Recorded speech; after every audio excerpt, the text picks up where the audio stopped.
Welcome to the latest edition of Missed Fists, where we shine a light on fights from across the globe that may have been overlooked in these hectic times where it seems like there's an MMA show every other day. Keeping the intro short to fit this week's theme. Fighters being in a rush to get in the cage and get out. Big thanks as always to Baralella Pierna for their weekly lists of the best KOs and submissions, and to Grabaka Hitman for uploading many of the clips you see here. Give them a follow and chip in on Patreon if you can.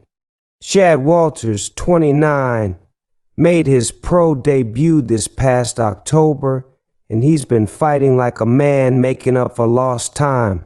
His first two fights both ended inside the distance, and he recorded a new personal best at LFA in Sioux Falls, SD this past weekend, needing just 11 seconds to smoke Nicholas Jelaj Dasai. From a leg kick, that piston left hand is the only strike Walters threw in the fight, and it's the only one he needed, apparently. Walters deserves some shine for that finish, especially since it was greatly overshadowed by Kendra McIntyre kicking the soul out of Katarina Legoretta. That's a me night.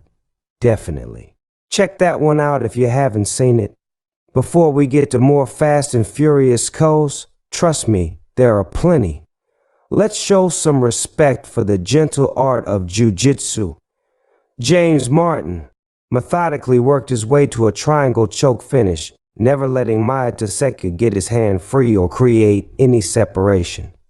That's Lasha Abramashvili, patiently biding his time until Saravan Souza left an opening in his defense as wide as the Potomac. Abramashvili's setup for his KO punch was even more subtle than Walters. Nothing more than a few advancing steps and shoulder twitches, and then BAM. Beautiful stuff for the new featherweight champion. Over in Bahia, Brazil, more gold was on the line as Roque Jr. fought Lucas Natan for a vacant demo fight flyweight title.